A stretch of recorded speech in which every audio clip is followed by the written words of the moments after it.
పాకిస్తాన్లో ఎంత జనాభా ఉందో ముస్లిం జనాభా అంత జనాభా ఇక్కడ ఉంది. That's what India is. అంటే మనం నిజంగా ఈ సోకాల్డ్ సూడో సెక్యులర్ వాదులు చెప్పిన విధానంగానే అయితే నిజంగా అసలు ఇంతమంది ముస్లిం పాపులేషన్ ఉంటుందా? ఇంత వివక్ష చూపించే దేశం అయితే, హిందువులే నిజంగా వివక్ష చూపించే దేశమే అయితే ఇన్ని లక్షల మంది ఉండగలరా? అసలు ఇన్ని కోట్లాది మంది జనం ఉండగలరా?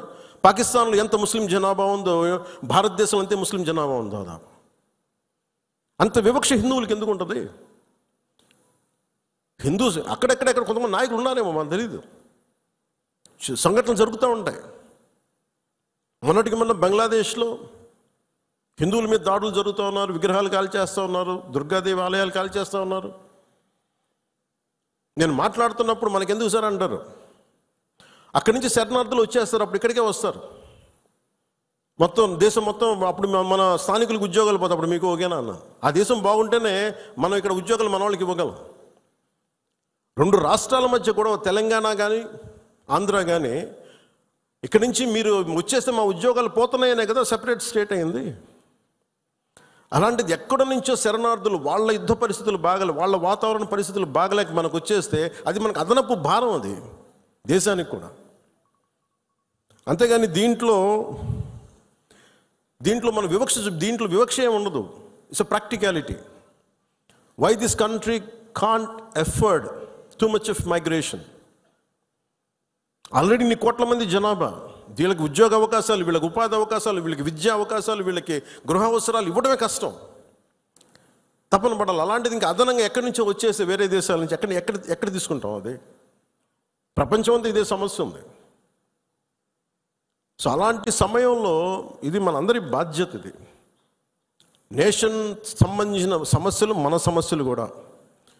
మనం ఎక్కడో కావల్లో కూర్చున్నాం, లేదంటే నెల్లూరులో కూర్చున్నాం, సూలూరుపేటలో కూర్చున్నాం, బిట్రగుంటలో కూర్చున్నాం, లేదంటే ఎక్కడ కూర్చొని మారుమూల గోదావరి జిల్లాలో కూర్చొని కుదరదు. దీని ఇంపాక్ట్ మొత్తం మీద ఉంటుంది. ఇది మనందరి బాధ్యత. ఇది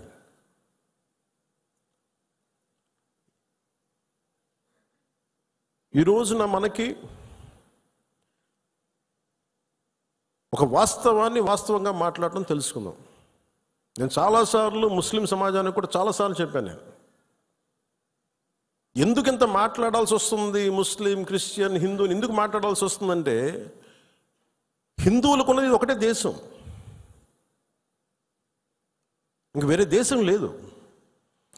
ఇక్కడ కూడా హిందువులను టార్గెట్ చేసి చంపితే ఎక్కడికి పారిపోతారు? అంటే నీకు చంపింది 26 మందిని, కానీ దాని ఇంపాక్ట్ కోట్లాది మంది జనాభా, ఆశేష్ మొత్తం భారతదేశం మొత్తం మీద ఉంది. వెళ్ళి మీ ప్రధానమంత్రికి చెప్పుకో, మీ మోడీకి చెప్పుకో. అది మోదీ గారికి చెప్పడం కాదు, అది చంపేసి నన్ను కూడా చంపేయాలన్నాను మసూదన్ గారి భార్య. వెళ్ళి మా బిడ్డలు కూడా చంపేయండి, మీ మోడీకి చెప్పుకోపో. అఫ్ఘనిస్తాన్ ఒకటే చెప్పాలనిపించింది. నువ్వు మోదీని అంటలేదు, ఇక్కడ మా అందరిని అంటున్నాం. ఎందుకంటే ఇలాంటి సమయం, ఎలాంటి క్లిష్టమైన కష్టమైన సమయం కాబట్టి నిత్యం విమర్శించే మోదీ గారిని విమర్శించే నాయకులు కూడా ఈరోజు ఆయనకు మద్దతు తెలుపుతూ ఉన్నారు. దేశం అంత ఏకతాటిపైకి వచ్చింది మొట్టమొదటిసారి. సో ఇలాంటి సమయంలో అంటే నేనేంటంటే ఇర్రెస్పెక్ట్ ఆఫ్ మన డిఫరెన్సెస్ అసైడ్, ఉగ్రవాదం మీద మటుకు, హింస మీద మటుకు, ఇర్రెస్పెక్ట్ ఆఫ్ రిలీజియన్, మనందరం ఒకటే మాట మాట్లాడాలి. దీంట్లో మాట్లాడితే ఓట్లు పోతాయా, దీంట్లో మాట్లాడితే ఓట్లు వస్తాయి, ఇవన్నీ ఆలోచించకండి. Whether you have spoken truth or not, సత్యమేవ జయతే. నువ్వు ఒకటే మాట్లాడాలి. నేను ఓట్లు వస్తాయని నేను రాలా, మార్పు తీసుకురాగలమా లేదా అనేది రాజకీయాల్లోకి వచ్చాం. ఓట్ల కోసం అయితే నా లాంటి ఇంత తపన పడక్కలు, ఇంత కష్టపడక్కలు. చాలా గొప్ప పార్టీలు ఉన్నాయి, అనుభవజ్ఞుల నాయకులు ఉన్నారు. కానీ ఒక సత్యాన్ని సత్యంగా మాట్లాడడం చాలా శక్తి కావాలి, దానికి ధైర్యం కావాలి. సహజంగా ఇలాంటి సంఘటనలు, ఉగ్రవాదులు జరగగానే అందరూ మనకెందుకు వాళ్ళు మనం టార్గెట్ చేస్తారేమో అనుకుంటాను. మన సరిహద్దులకు వెళ్ళలేదు. నేను చెప్పాను, మన అందరూ ఇళ్లలో కూర్చొని జాగ్రత్తగా ఉండి ఎవ్వరికి ఒక మాట అనుకున్నా ఉంటే మన ప్రాణాలు రక్షణతో ఉంటాయనుకుంటున్నారా?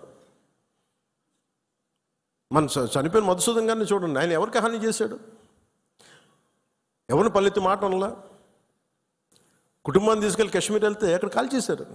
He was targeted as a Hindu.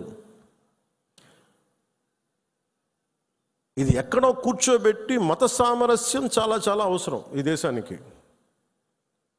చాలామంది మత కలహాలు క్రియేట్ చేయాలనుకున్నా కానీ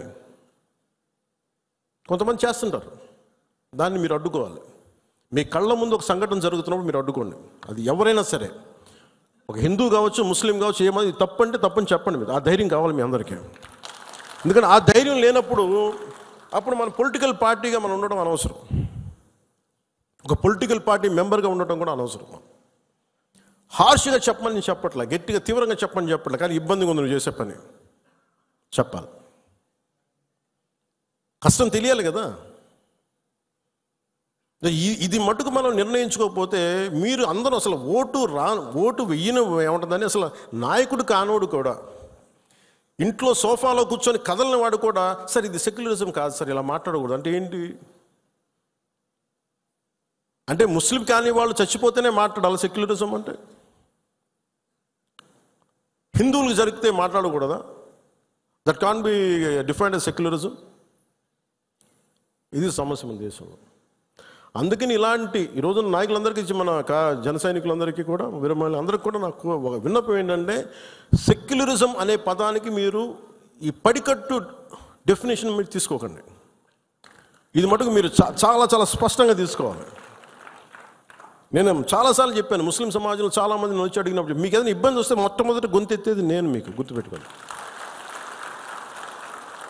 కష్టం వచ్చింది, ఎందుకంటే ఎందుకంటే నేను ఏం మాట్లాడుతున్నానంటే, సార్ ఇది మనందరం ఇక్కడ మనం పాకిస్తాన్ ఇస్లామిక్ రాజ్యం, అది they announced Pakistan is an Islamic nation. But India is not a, మనం చెప్పుకోవచ్చు కదా, this is a Hindu nation చెప్పచ్చు కదా. మనం ఎందుకు చెప్పము?